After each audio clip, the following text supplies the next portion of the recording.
მე ვარ ნანა ყავლაშვილი, სპეციალობით ვარ ექიმი, ოფთალმოლოგი. მუშაობდი თბილისის ერთ-ერთ კლინიკაში თითქმის 25 წელი და ამის პარალელურად ბავშვობიდან, თავიდანვე რაღაცები მაინტერესებდა. ეს იყო თავიდან ქსოვა, მე იყო კერვა, მე იყო ქარგვა, მე იყო აქსესუარები, სულ რაღაცები და სულ პირველად სათამაშო, ოღონდ რბილი და სულ ქსოვილი შეუკერე ჩემს შვილს, ეს იყო 29 წლის წინ. მაშინ 90-იანი წლები იყო, არაფერი არ იშოვებოდა და რაც მქონდა იმისგან შეუკერე. აი მის მერე წავიდა უკვე რბილებს ვკერავდი სულ, რბილ სათამაშოებს ვკერავდი.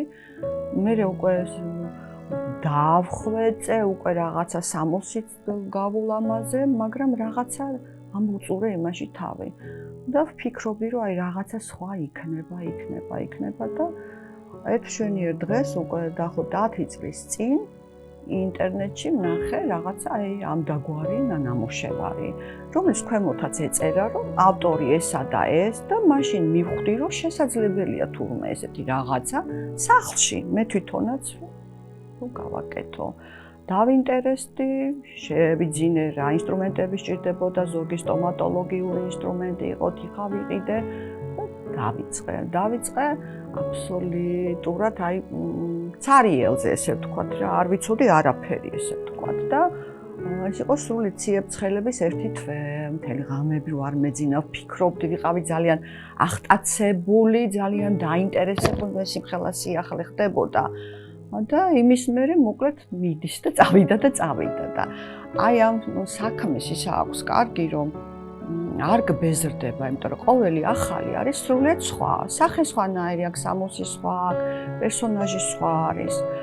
ამან მერე გამოიწვია ყველაფერმა ის რომ უკვე თანდათან დრო აღარ მქონდა. მერე უკვე მყავს მოსწავლეებიც მყავს ამ ხრივ. სამსახურიდან გამოვრბოდი და რამოდენიმე წელი ესე იყო, რომ აი კლინიკა, სახლში მერე კეთება და უკვე რა ბოლო წლები დავიწყე ფიქრი, რომ აი ხომ არ წამოვსულიყავი კლინიკიდან. ამას ჩემი ახლობლები ცოტა არ იყო ძალიან სკეპტიკურად მიუდგნენ, იმიტომ რომ ხა სამედიცინოზე ჩაბარებაც რთული იყო, სწავლაც რთული იყო, ადგილის შოვნაც ძნელია დღესაც და მეუბნებოდნენ, რომ აი თეთრ ხალათს რანაირად უნდა შეელიო და რამოდენიმე წელი აი ესე შუაში, არც იქით ვიყავი, არც აქეთ და მე ბოლოს არ მithქვამს აღარავისთვის არაფერი, სახლშიც არ მithქვამს და ეს იყო 2020 წლის 1 ივნისი, მივედი უკვე და განცხადება დავწერე წამოსვლაზე, იქაც ძალიან გაოცდა ყველა, არავინ არ ელოდა და წამოვედი. აი ამ წამოსვლას არ ვნანობ სრულიად, იმიტომ რომ იცით რა 25 წელი ექიმობა, კი ბატონო, მაგრამ რაღაც ალბათ სიახლისკენ სწრაფვა უფრო სხვა რამ არის. მე იცით რა არის რაღაცა ასაკი დგება ადამიანის ცხოვრებაში.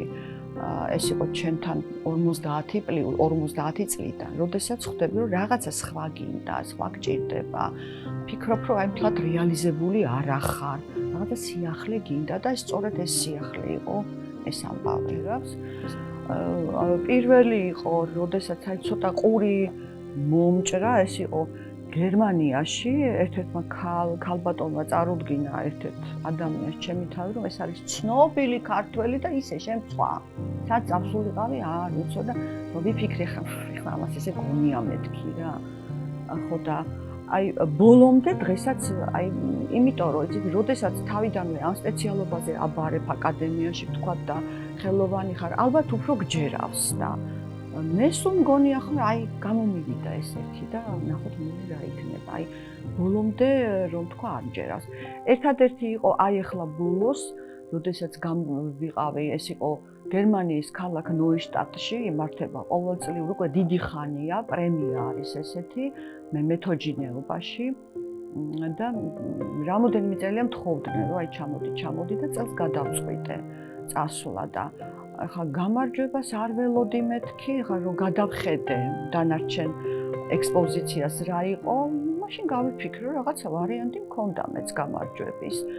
3 ნამუშევრის უფლება მქონდა რომ წამეღო. და რომელზეც უფრო არ ველოდი რომ გაიმარჯვებდა, იმიტომ რომ უფრო ძლიერი ნამუშევრები იყო იქ იმ ადგილას, სწორედ იმან გაიმარჯვა. და აი ამან მართლა რაღაცა რწმენა შემძინა. იმიტომ რომ 25 მაისი იყო ახლა სწორედ ამ პრემიას ქვია ჩვენ სფეროში ოსკარი. ეს არის მაქს ოსკარ არნოლდის სახელობის და ქვია ოსკარი. და 25 მაისს გაიმართა ეს რომ აჯილდოვებდნენ და ეს იყო სრულიად სხვანაირი რამ.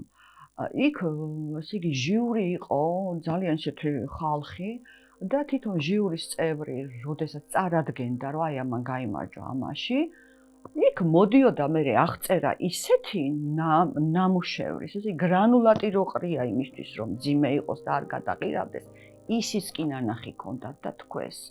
აი ესეთი აღწერილობა, წონა, ზომა, მასალა, კონცეფცია, თვითონ რა დაინახეს ამაში.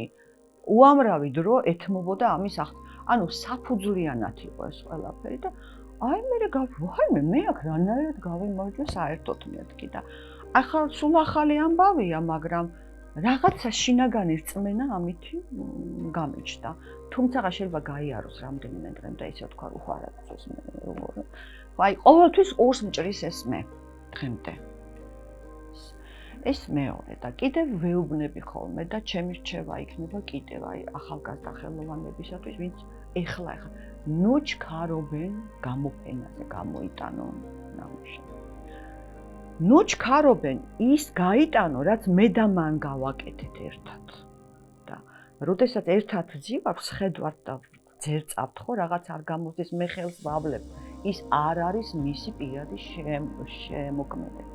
ნუ იჩქარებენ ამას. ცოტა ხანი იმუშაონ 1 წელი, 2 წელი, თუნდაც იმისათვის, რომ რაღაცა გავლენისაგან განთავისუფლდნენ. ეხლა ძალიან ბევრი ინფორმაცია მოდის, შეუძლია შევიდეს, ნახოს ის რას აკეთებს უცხოეთი, გერმანელი და ხანდახან არის, აი კოპირება ხდება. ის ადამიანი ხანდახან ვერ ხვდება რომ აკოპირებს, უბრალოდ გავლენის ქვეშა. და რაღაცა დრო გჭირდება რომ საერთოდ არ ვუყურებ არავის ვინ რას აკეთებს, უბრალოდ გამოფენებზე კარგია ხოლმე რომ დაინახავ, იცოდე სად ახარ შენ თვითონ, რა ადგილზე ხარ.